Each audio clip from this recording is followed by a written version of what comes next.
बिस्मिल्लाहिर्रहमानिर्रहीम, अस्सलाम वालेकुम नाज़रीन। आज 14 नवंबर है और आज का दिन बहुत इंपॉर्टेंट है क्योंकि आज खैबर पख्तूनख्वा के हवाले से कि खैबर पख्तूनख्वा काबीना का पहला इजलास है और पहले इजलास का पहला एजेंडा वो बहुत ही ज़्यादा अहमियत का हामिल है। और अगर वो पहला एजेंडा मंजूर कर लिया जाता है और खैबर पख्तूनख्वा हुकूमत ये फैसला कर लेती है तो ये उनकी तरफ से बाकायदा तौर पर जो वफाक है या इस वक्त जो हाइब्रिड निज़ाम है उनके ऊपर एक आप ये समझ लें कि कारी ज़रब होगी। तो आज और भी कुछ अहम वाक़यात होने हैं। सुहेल आफरीदी एक वर्कर्स कन्वेंशन कर रहे हैं, ISF का कन्वेंशन कर रहे हैं और ISF का यौम तासीस है और वो भी बहुत अहमियत का हामिल है।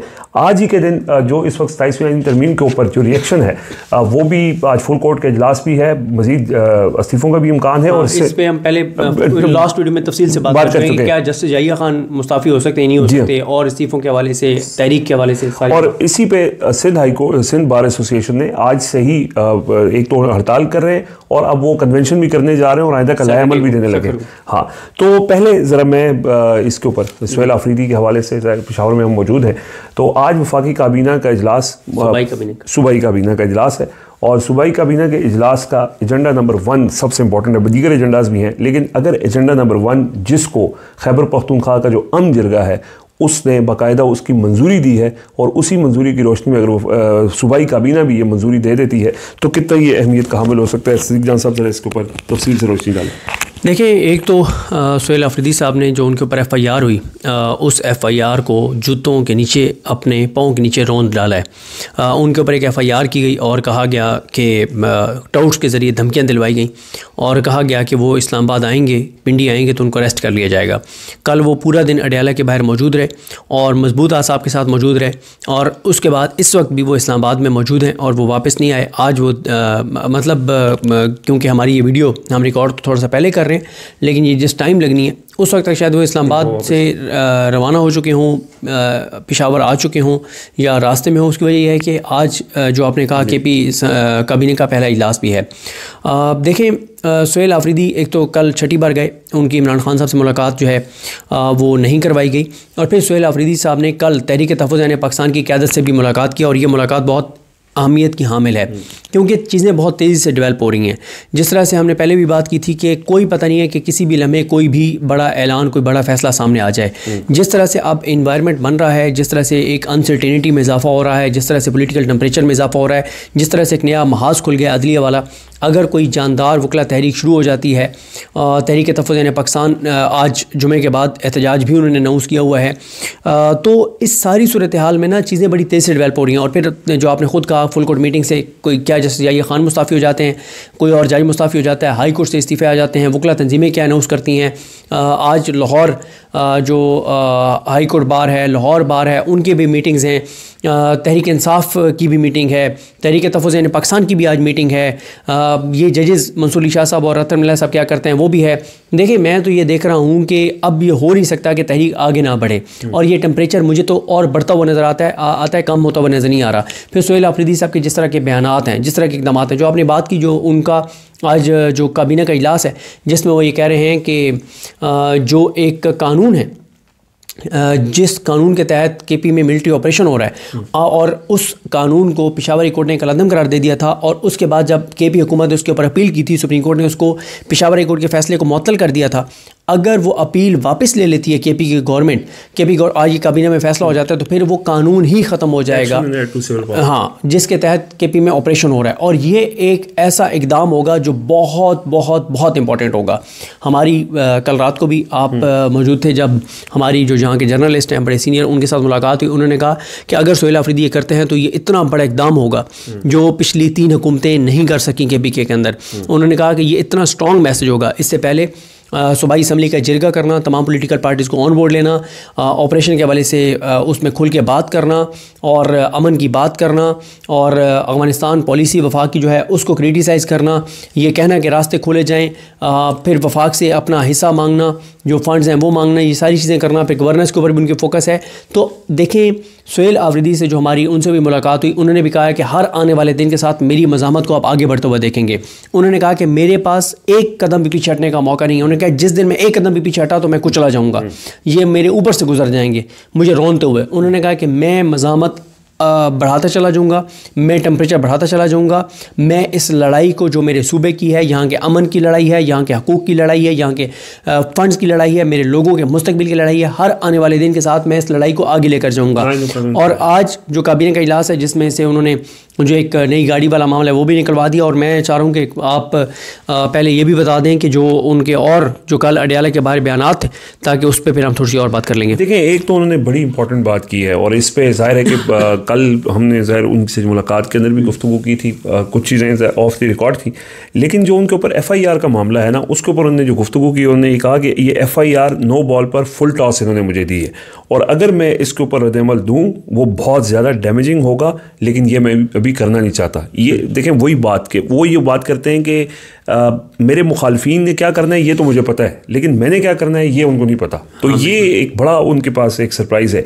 अच्छा, वहाँ यहाँ पे वो भी साथ ऐड कर देना, उन्होंने कहा कि मेरे पास खोने के लिए कुछ नहीं है और पाने के लिए पूरी दुनिया है। हाँ बिल्कुल। और ये उन्होंने जो गुफ्तगू की कल अडयाला जेल के बाहर, ज़ाहिर है वो ज़्यादातर लोगों ने देख भी ली होगी, लेकिन जिसके अंदर जो इंपॉर्टेंट पॉइंट्स हैं ना, एक तो जो 2 लोग गायब हुए थे PTM के, उसके ऊपर उन्होंने बड़ा रद्द-ए-अमल दिया और उन्होंने कहा कि कोर कमांडर को देखना चाहिए ये किसने किया है, अगर आपने नहीं किया तो इसका रद्द-ए-अमल आएगा और हम मुद्दई बनेंगे, क्योंकि वो हमारे मेहमान थे और हमारी रिवायात है कि जो हमारा मेहमान आता है वो जब तक घर नहीं पहुँचता वो हमारा मेहमान होता है। तो हमारे मेहमान के साथ ऐसा हुआ है, तो इसके ऊपर उन्होंने कहा कि हमारा सख्त रद्द-ए-अमल आ सकता है। अब वाज़ेह पैगाम दिया उन्होंने, और इसके साथ साथ मैं कोर कमांडर को वाज़ेह पैगाम देता हूँ कि आप इस मामले को देखें। अच्छा, मैं यहाँ पे एक चीज़ और क्लैरिफाई कर दूँ। बहुत से लोग मैंने सोशल मीडिया पे देखे हैं जो ये कह रहे हैं कि सोहेल आफरीदी को IG जो KP हैं उनको चेंज कर देना चाहिए। मसला यह है कि हमारी KP गवर्नमेंट के कुछ ऑफिशियल्स से बात हुई इस हवाले से। हमने कहा कि जी सोहेल आफरीदी ऐसा क्यों नहीं कर रहे। उन्होंने कहा देखें, अगर सोहेल आफरीदी इनको हटाने की समरी भेजते हैं तो वफाक वो समरी मुस्तरद कर देगा, क्योंकि IG KP का फैसला वफाक ने करना है, सूबे ने नहीं करना। उन्होंने कहा कि अगर वो समरी भेजते हैं कि इस IG को हटा दें, तो एक तो यह है कि वो IG को हटाएंगे नहीं, और दूसरा यह है कि इनकी एक लड़ाई शुरू हो जाएगी सोहेल आफरीदी की इस IG के साथ। तो सोहेल आफरीदी की मतलब जब तक चीज़ें कुछ और नहीं होती। और एक चीज़ और मैं आपको बताऊँ ना, जिसको हम कल उनसे मुलाकात के बाद मिस कर गए थे।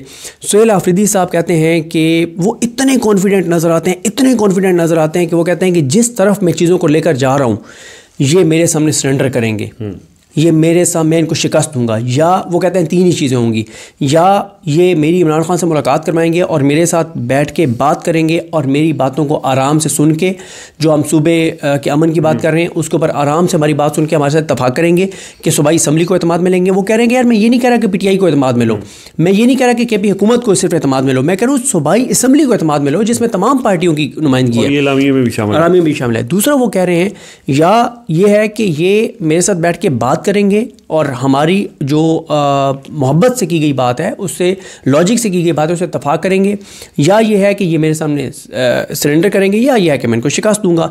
वो कह रहे हैं मेरे पास, वो कहते हैं कि मुझे एक ही चीज़ रोक सकती है, मुझे मेरे ये जो मेरा सफ़र है मज़ामत का, एक ही चीज़ रोक सकती है। वो बहुत एक्सट्रीम बात करते हैं और वो कहते हैं कि वो है मौत। अल्लाह ताला उन्हें ज़िंदगी दे, अल्लाह ताला उनकी हिफाजत करे, लेकिन वो कहते हैं कि मेरे रास्ते में एक ही चीज़ रुकावट बन सकती है, वो है मौत।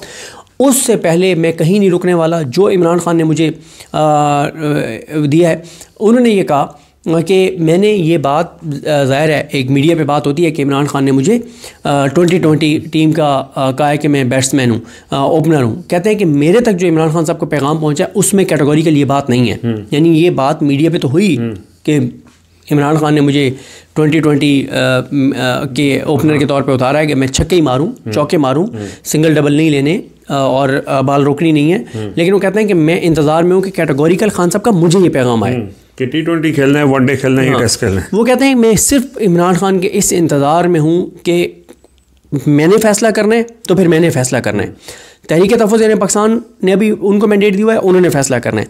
तीसरा, इमरान खान ने जब मुझे अगर कह दिया कि ये मुझे रिहा तुमने करवाना है, ठीक है, और इसके लिए हुकूमत जाती है, जाए मार्च करना पड़ता है इस्लामाबाद, वो करो जो करना पड़ेगा। कहते हैं जब ये मुझे इमरान खान मैंडेट दे देंगे फिर मैं जानूँ और मेरा मज़ामती प्लान जाने। अच्छा, कल जब वो गुफ्तगू हो रही थी अडयाला जेल के बाहर, आपको पता है कि आजकल बहुत से रिपोर्टर्स भेजे भी जाते हैं, वो सवालात की बौछार हो गई। इस्लामाबाद में धमाका हुआ, उसका जिक्र किया, वाना में जो अटैक हुआ उसका जिक्र किया, और साथ ही एक जई खान में वाक़े का जिक्र करते हुए वो तमाम वो साफ़ियों उनको बेसिकली ये कह रहे थे कि आपने जिरगा किया और आपने वहाँ पे बात कहा कि अफ़गानिस्तान से बात करनी चाहिए। तो अफ़गानिस्तान जो है वो यहाँ पे स्पॉन्सर कर रहा है और ताने बाने इन दहशतगर्दों के वहाँ से मिलते हैं। तो इस पर बड़ा उन्होंने इंटरेस्टिंग जवाब दिया, बड़ा मैच्योरिटी के साथ उनकी गुफ्तगू के अंदर ये नज़र भी आता है। उन्होंने कहा जी दहशतगर्द, पहली बात तो नहीं की कि दहशतगर्द इस्लामाबाद पहुँचे या मेरे घर तक पहुँचे। पहला सवाल ये होना चाहिए कि ये इंटेलिजेंस की नाकामी है, और ये सवाल उनसे होना चाहिए कि दहशतगर्द पहुँचे कहाँ पे। ये बात करते हुए साथ ही उन्होंने ये कहा कि दहशतगर्दों का ये बहुत क्लैरिटी के साथ, ना उनका कोई मज़हब होता है, जहाँ से भी उनके ताने बाने मिलते हैं दहशतगर्द, वो कहते हैं हम दहशतगर्दी से मुतासर हैं, हमसे ज़्यादा दहशतगर्दों का दुश्मन कौन हो सकता है या उनकी मजम्मत कौन कर सकता है। तो उन्होंने कहा है कि जहाँ से भी ज़रा बराबर भी इनकी रियायत नहीं होनी चाहिए, इनको इबरत का निशान बनाना चाहिए, चाहे जिस मुल्क से भी ताने। बड़ी क्लैरिटी के साथ उन्होंने ये बात की। फिर पाकिस्तानियत के हवाले से बात हुई PTM के साथ कि जी वो तराने पर नहीं उठे। उन्होंने कहा ये कुछ चीज़ें हैं जो जवाज़ फराहम करती हैं ऐसी ताकतों को जो यहाँ पे जो ऑपरेशन करना चाहिए खैबर पख्तूनख्वा में अमन के जो दुश्मन है, तो उस चीज़ की भी उन्होंने मजम्मत की कि पाकिस्तान के तराने पे उनको खड़ा भी होना चाहिए था। अच्छा, तो ज़ाहिर छठी दफ़ा उनकी मुलाकात नहीं हुई है। अब उन्होंने अवामी राब्ता मुहिम के सिलसिले में कल यानी प्लान दे दिया। हाँ, और उसमें आज ISF का कन्वेंशन है। हाँ। और उसमें वो ज़ाहिर तलबा से ख़िताब करेंगे। और इस वक्त जो आप अमजद शाह जो ISF के सदर हैं उनके जो आप ट्वीट्स पढ़ रहे हैं उससे भी ये लगता है कि वो स्टूडेंट्स को बहुत चार्ज कर रहे हैं। और ये बात नजम सेठी ने सबसे पहले कही थी कि उनका स्टूडेंट्स के साथ बड़ी स्ट्रॉन्ग बॉन्डिंग है, और अब जब वो निकलेंगे तो उनके साथ बड़ी तादाद यूथ की होगी, स्टूडेंट्स की होगी। और आपने देखा कल भी शफ़कत अयाज़ जो हैं वो बनू गए हुए थे। आज में ख्याल बुनैर शायद वो जा रहे हैं, शफ़कत अयाज़। और फिर इसी तरह से मुख्तलिफ जो ज़िला हैं वहाँ पे जा रहे हैं। हाँ, और फिर इसी तरह से कल जो है वो आज ISF का कन्वेंशन होगा, और कल जो है वो CM जा रहे हैं दीर, ठीक है। और तिमरगरा जो है वहाँ पे वो अमायदीन से भी और अपनी पार्टी के बड़ों से भी उनसे भी मिल रहे हैं। उनका ना इस वक्त यह है कि वो इस वक्त गवर्नेंस पे भी उनका फोकस है, करप्शन की रोकथाम पे भी फोकस है, मंशात के ख़िलाफ़ जो इक़दाम हैं उन पे भी उनका फोकस है, टेम्परेचर बढ़ाने पे भी उनका फोकस है, पार्टी के भी मामलात में जितना उनका एक बनता है वो भी है। वो तहरीक तहफ़्फ़ुज़ पाकिस्तान से भी मिल रहे हैं, वो हर वो चीज़ कर रहे हैं जो उनको करनी चाहिए जिससे वो इमरान खान की रिहाई के लिए दबाव बढ़ा सकते हैं। और मैंने जैसे आपको अर्ज़ किया कि वो बहुत पुरएतमाद हैं कि मैं इतना टेम्परेचर बढ़ा दूंगा, मैं मज़ामत को सतह पे ले जाऊंगा कि दूसरी साइड को घुटने टेकने पड़ेंगे। अच्छा, बस क्विकली मैं चलते चलते, क्योंकि ये खबर आई वैसे तो अदलिया के साथ जो हुआ वकला ने कोई उसके ऊपर रद्द-ए-अमल नहीं दिया, बार एसोसिएशन ने जो रिज़ल्ट आए इलेक्शन के वो भी आपके सामने, लेकिन उसके बावजूद सिंध बार एसोसिएशन हमेशा से उनने इससे पहले भी उनके रहा है, बल्कि वकला तहरीक के दौरान उनकी ही दरख्वास्त के ऊपर जजेस बहाल हुए थे, उन्होंने पूरे सूबे भर में एक तो स्ट्राइक कॉल की है और साथ ही साथ ने कहा है कि हफ्ते वाले दिन सखर के अंदर जो वकला का कन्वेंशन है उसमें आइंदा का लाहे-अमल भी बताया जाएगा। और ये मुनीर मलिक हों, जस्टिस सलाउद्दीन, बैरिस्टर सलाउद्दीन हों, बैरिस्टर फैसल सिद्दीकी हों, ये तमाम वो जो आइन पसंद वकला हैं और वो चाहते हैं कि हमारे इदारे की जो एक तदफीन हो चुकी है वो ना हो। तो सिंध का बड़ा एक किरदार है, और आपने कहा लाहौर हाई कोर्ट बार भी इसके ऊपर रद्द-ए-अमल दे रहे हैं, जजेस के इस्तीफ़े आ रहे हैं, तो क्या कोई इम्कान है कि कोई वकला तहरीक के हवाले से चीज़ें आगे बढ़ें? देखें, वकला तहरीक की आइडियल सिचुएशन है कि आपको दो बड़े फेसेस मिल गए हैं, मंसूर अली शाह साहब और हतर मिर्ज़ा साहब। वो घर में बैठने के लिए तो मुस्ताफ़ी नहीं हुए, तो वकला जेन्युइन वकला तहरीक चल सकती है, लेकिन ये डिपेंड करता है ILF पे, इंतज़ार हुसैन मजोता साहब और तहरीक इंसाफ के वकला पे, जो बार कौंसल्स के उम्मीदवार थे तहरीक इंसाफ और हामिद खान साहब के, हामिद खान साहब, फैसल सिद्दीकी साहब, सलाउद्दीन साहब, मुनीर मलिक साहब और रियासत आज़ाद साहब, ये ईमान मज़ारी वगैरह, इन सब पे ये डिपेंड करता है कि क्या करते हैं। और ज़ाहिर है आज अदलिया का ओवरऑल बतौर इदारा क्या रिएक्शन आता है, और आज हाजी अमीनुद्दीन का हलफ भी है, और वफाकी शरई अदालत ने इमारत नहीं दी, तो अब उनकी फ़िलहाल जो आइनी अदालत है वो इस्लामाबाद हाई कोर्ट के 3rd फ्लोर पे शायद बन रही है। अच्छा। और फिर वहाँ से फिर आगे इनको किस इमारत में शिफ्ट किया जाता है, या सुप्रीम कोर्ट की इमारत खाली कराई जाती है जस्टिस याहिया खान को G10 में या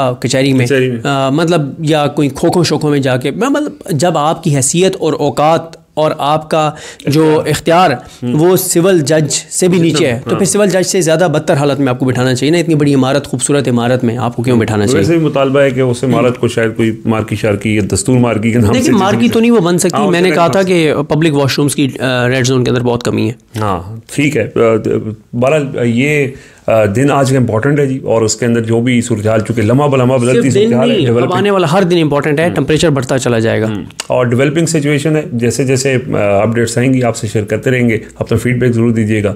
इजाज़त दीजिए। अल्लाह हाफिज़। अल्लाह हाफिज़।